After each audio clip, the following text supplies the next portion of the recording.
Hi, everybody. Ian Bremmer here. It's Monday. Coronavirus still going on. Plenty to talk about. I guess the biggest news in the United States is the fact that we still don't have any stimulus going forward. Now keep in mind, this is on the back of an exceptionally strong initial U.S. economic response, over 10% of GDP, ensuring relief for small businesses, for big corporations, and most importantly, for everyday American citizens, many of whom, large double-digit numbers, lost their jobs, a lot of whom lost them permanently, but didn't have to worry, at least in the near term, because they were getting cash from the government. Is that going to continue? Well, the Democrats and Republicans didn't get it done, at least not yet, and so we have President Trump with 4 executive orders. Now, that's something that will probably push back on any eviction notices. It allows a delay in the payment of payroll taxes. And most importantly, it provides ongoing unemployment support, $300 instead of $600 for people, and another $100 that hopefully comes from states, though states under massive stress right now need aid themselves. Probably not going to happen. So let's say it's half the unemployment support they were getting. That means they're under a lot more stress.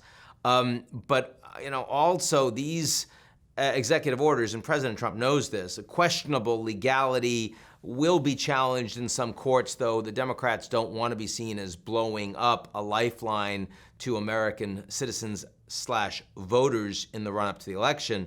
But everyone knows this is nowhere close to enough for all of these people that are very seriously suffering, will face evictions, will not have jobs, aren't going to have the ability to take care of themselves and their kids. And many of their schools are also not going to be restarting up in just a few weeks' time. So all of that implies to me that we are going to get a deal.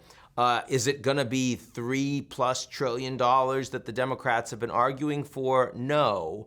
And the reason, by the way, why this hasn't come together to begin with is because the Democrats, who are pretty well aligned, more so than the Republicans are right now, on relief and stimulus, understand that the Republicans are highly incented to accept money, even if it's increasing the deficit, when the economy is still in free fall and elections are coming up in less than 3 months.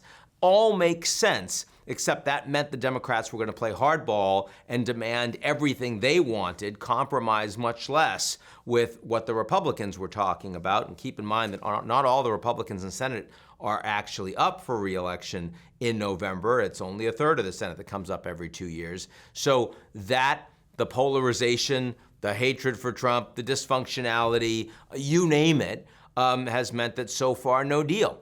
And that probably means that when the deal comes, it will be less efficient, less effective, and smaller than it otherwise would have been. So the one part of the U.S. coronavirus response that has been strongest, the economic piece, and has been bipartisan.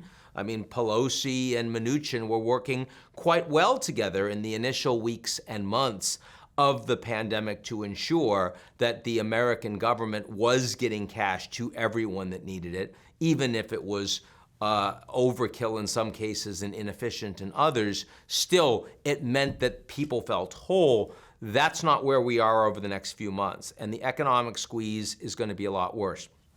The good news is that at least that's happening when coronavirus is starting to get managed a little bit better. That is better treatment, that is more awareness on the part of local governments as well as the people themselves about mask wearing, about social distancing, about what is and isn't safe to actually do. That education does matter, no matter how political the virus treatment is being right now in an election period. And the fact that vaccines continue to move forward. You might have seen Bill Gates over the weekend saying that by the end of 2021, he thinks the coronavirus in the wealthy world will be largely managed. I don't know if I'm quite that optimistic because I think the politics will interfere with it, but still, we clearly have passed a tipping point because we're learning so much more. The scientists, the governments, the people, and all of that does really matter. The danger the coronavirus is putting in place for the average citizen around the world is less today than it was 6 months ago, and that is the ingenuity of humanity playing out. The other thing I would mention is that the U.S.-China relationship is bad, and it's getting worse. The funny thing is, I've been talking to a lot of Chinese over the last couple of days, and their focus has been overwhelmingly Taiwan, because this is the highest level visit by Cabinet Secretary of Health and Human Services, Azar, that the U.S. has had to Taiwan since 1979. And because Taiwan is an issue of sovereignty, it's a red line, it's critical national security for China, they think that the United States is suddenly prioritized changing Taiwan policy, when of course in the United States, it's like not even in the top 5 of issues between the Americans and Chinese. That would be technology, Huawei, TikTok, Hong Kong, the trade, the trade deal, and coronavirus, the Uyghurs. I mean, Taiwan isn't even close, but they're very deeply worried about that. I mean, the good news is that I don't actually see President Trump trying to provoke the Chinese any further on Taiwan. That's why you sent Azar as opposed to Pompeo to give a big speech, who's been leading the China policy on the more hawkish side, or even more problematically, say Vice President Pence or Secretary of Defense Esper. They didn't do that. And that's not just because they're saving further escalation before November. It's also because there are people in the Trump administration that understand that if you really rattle them on Taiwan, you could end up with military confrontation on your hands. You don't actually want that. But on every other front, U.S.-China relations are getting a lot worse. You're seeing expanded sanctions on Chinese officials, including the Hong Kong chief executive, around the implementation of the national security law in Hong Kong. You have by far the most important sanctions taken against the Chinese so far with the Xinjiang Construction and Production Company. It's the most important economic entity in Xinjiang, which is, of course, where the Uyghurs are based and where all that repression systematically has occurred on the hands of the Chinese government. That's a very big sanction from the U.S. And you have coming down the banning of TikTok and WeChat, which would force the Chinese to spin those off to American companies in the next 45 days. Big issue, Nancy Pelosi over the weekend saying that she's even tougher on China than Donald Trump.